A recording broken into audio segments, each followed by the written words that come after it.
becomes her shield. Her truth is bleeding. Marie Santiago is a brave rider, fearless truth speaker, setting hearts on fire. Trump's grip on power exposed, why he's still calling the shots and how it hurts everyday Americans. Folks, let's get real for a moment. We've all heard the chatter, the whispers that Donald Trump is fading, losing his hold on things. But hold on, because that's not the full picture. Far from it.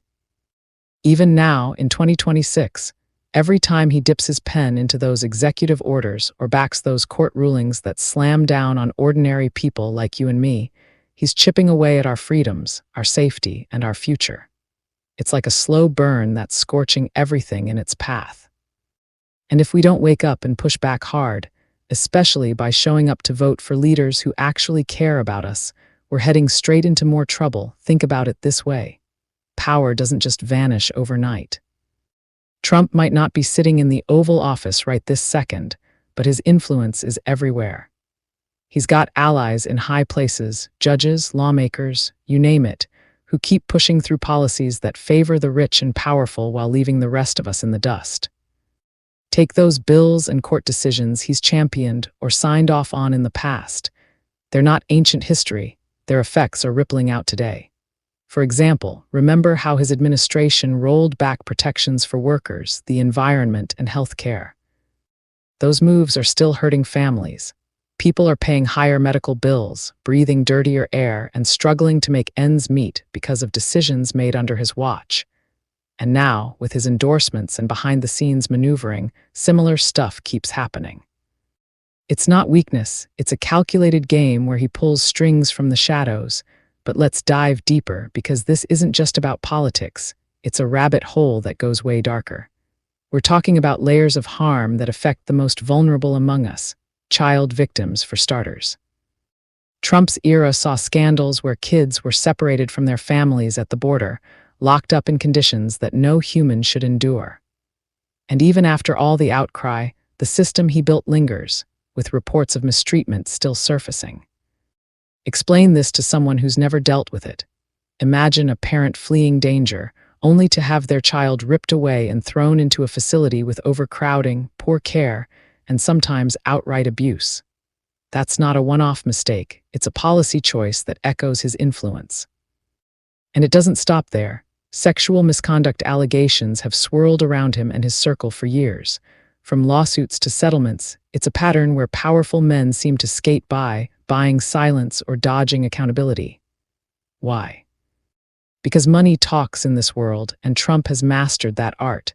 He pays his way out, hires the best lawyers, and the cycle continues.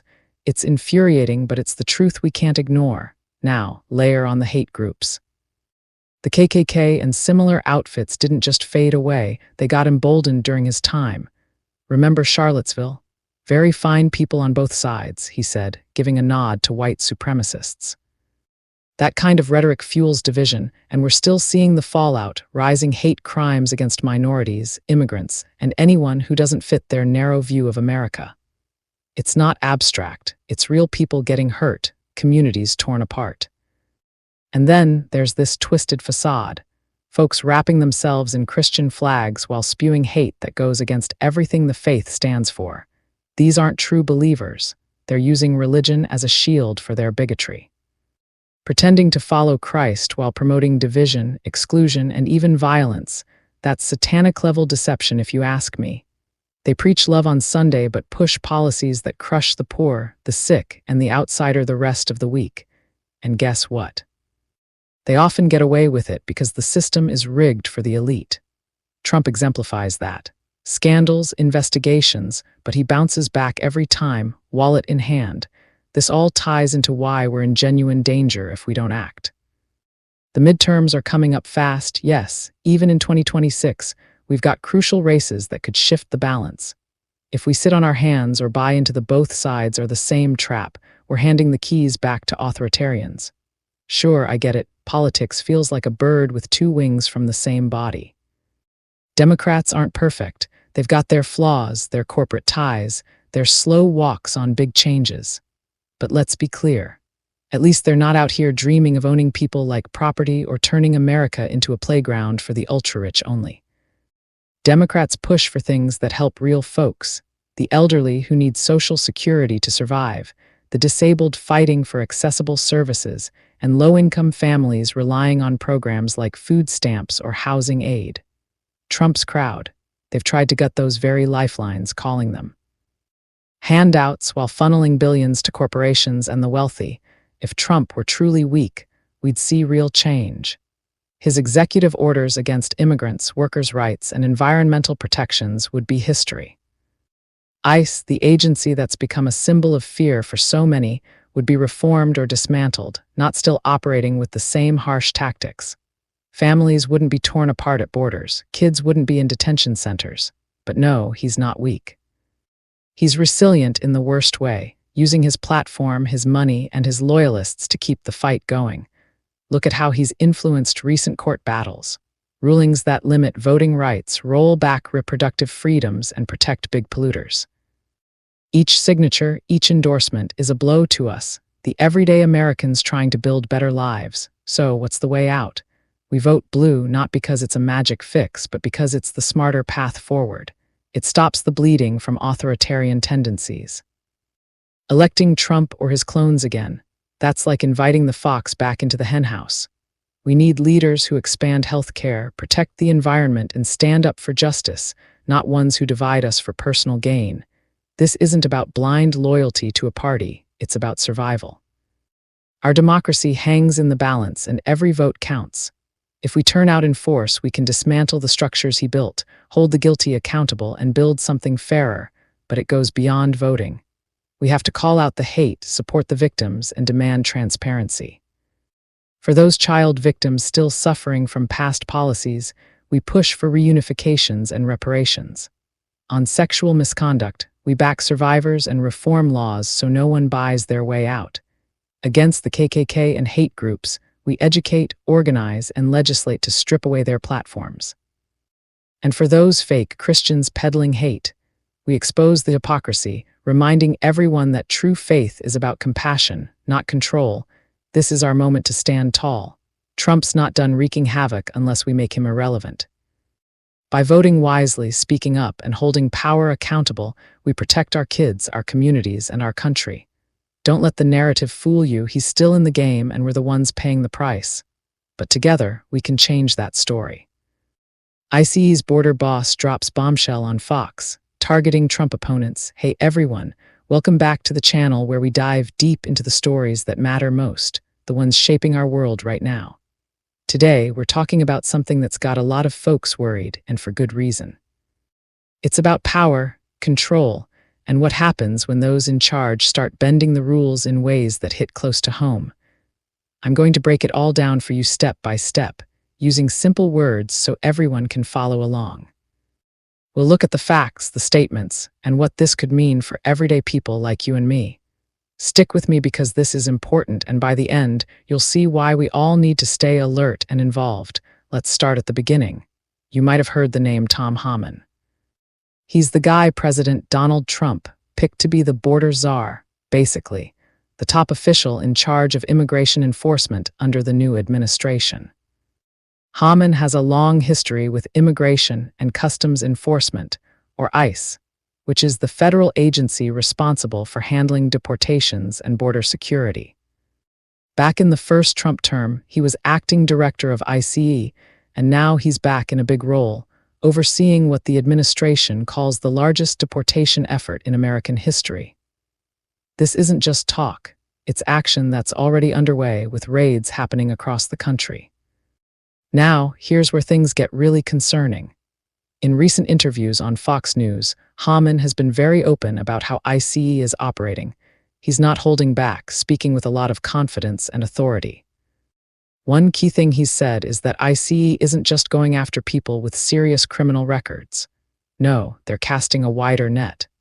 Homan has admitted that during these operations, they're picking up folks who might not have done anything wrong, at least not in the way we usually think of crimes.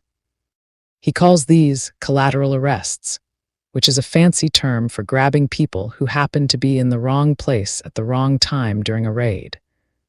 To explain this simply, Imagine ICE shows up at a workplace or a neighborhood looking for one specific person they believe is here illegally and has a criminal background. But while they're there, they start questioning everyone around. If someone looks a certain way or is in a spot where lots of immigrants live, they might get detained right then and there. Haman himself has said on Fox that agents don't always need what we call probable cause. That's the legal reason to stop and hold someone. Instead, they're relying on things like appearance or location to decide who to pull aside. This means American citizens, yes, actual U.S., born or naturalized citizens, could end up in handcuffs by mistake or worse. Let me give you a real example to make this clear. Reports from independent sources, like think tanks and court records, show that during Trump's first term and now in the second, ICE has arrested thousands of American citizens by accident. A Wikipedia page dedicated to this issue, based on verified news and legal documents, notes that Haman has confirmed many U.S. citizens have been swept up in these operations. Why? Because in the heat of a raid, agents aren't always double-checking paperwork right away. People get detained, sometimes for days or weeks, before it's sorted out. And in some tragic cases, there have even been deaths or deportations of citizens who shouldn't have been targeted at all. But it doesn't stop there. Haman has gone further in his Fox appearances, issuing strong warnings to anyone who dares to stand in ICE's way. Protesters, community leaders, even local officials who disagree with these mass deportations, they're all on notice. Haman has said point-blank that if people show up at ICE facilities unannounced, block operations, or refuse to cooperate, they'll face consequences. He's talked about identifying every single one of the so-called radicals who are protesting against ICE. And get this, he's mentioned that the Department of Justice is launching investigations into groups that are organizing these protests, claiming they're being financed in a coordinated effort to disrupt enforcement. What does this sound like? To many, it feels like ICE is building a kind of watch list, not an official one with that name, but a system where critics of the administration's policies are tracked, investigated, and potentially prosecuted. Haman has said on Fox that interfering with ICE is a federal crime, and he's not afraid to charge people with it.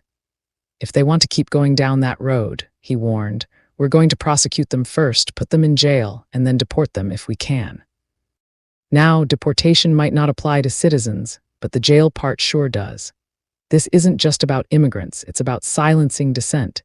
If you speak out against Trump's immigration crackdown, you could find yourself in the crosshairs. Let's pause and think about why this matters so much. America is built on the idea that we can disagree with our leaders without fear of retaliation. The First Amendment protects our right to protest, to speak our minds, and to assemble peacefully. But when a top official like Haman talks about hunting down protesters and using the full force of the government against them, it sends a chill down your spine. It's like saying, if you don't agree with us, you're the enemy. And in a country as divided as ours, that's dangerous territory. To help you understand the bigger picture, let's look at how this is playing out on the ground. In cities like Chicago, Minneapolis, and San Diego, ICE raids have already sparked massive protests. People are showing up in droves to support their neighbors, holding signs and chanting for justice. But Haman dismisses these as photo ops by Democrats or activists looking for attention. He claims that 70% of ICE arrests are criminals and the rest are national security threats or gang members. But hold on, independent polls and data from places like Fox News itself show that public opinion is split. Nearly half of Americans think these deportations are too aggressive, and most believe only convicted criminals should be targeted, not families or workers. Yet, Haman pushes back hard. He says the media is spreading a false narrative and that ICE is just doing its job to keep the country safe. But when you dig deeper, you see the human cost. Families torn apart, kids left without parents, and yes, even U.S. citizens caught in the mix. One report from a think tank called the Cato Institute found that ICE violated laws by detaining people without warrants or proper checks on citizenship. Judges have ruled against them in some cases, but the operations keep rolling. And let's talk about the threats to Haman and ICE agents themselves. Haman has shared that he's received death threats and assaults on officers are up. That's unacceptable. No one should face violence for doing their job. But the response can't be to crack down on peaceful protesters or label all critics as threats. That's where the line gets blurred and freedoms start to erode. Now, imagine this escalating. If Trump and his team feel like they're losing support or facing too much pushback, these tactics could ramp up. Haman has said ICE will be out there tonight, tomorrow, and every day for the next 4 years. No apologies. But if the administration was truly slipping in power or public favor, would they need to go this far? Probably not. Strong leaders don't target their own people, they listen and adjust. Instead, this feels like a grip tightening, a way to keep control by instilling fear. That's why it's crucial for all of us to stay engaged. Even though the election is behind us, our voices still matter. We can call our representatives, join community groups, and support those affected. Voting might be over for now, but midterm elections and local races are coming. We have to break free from any chains of fear or division by standing together, informed and united. This isn't about left or right. It's about protecting what makes America great, our rights, our diversity, and our ability to question those in power without repercussions. If we let this slide, who knows what's next? A list of names, more investigations into everyday folks who just want fairness. We can't let that happen. If this message spoke to you, even just a little, stay connected with me by following. Your support truly matters more than you realize, and every moment you take to listen is deeply appreciated. Please leave a like on this video and share your thoughts in the comments after hearing the story. Follow and subscribe so you never miss what comes next. Your support keeps this space alive. It costs nothing, yet it means everything to me. Showing love through engagement helps me continue creating, speaking truth, and showing up consistently. I appreciate each and every one of you. Thank you for listening, for supporting, and for standing with me. Crowning Thoughts True Speaker Copyright 2025 by Santiago D.C. Maria, licensed under Creative Commons Attribution. I love you all. I appreciate every one of you, and I thank you for your time. Stay blessed.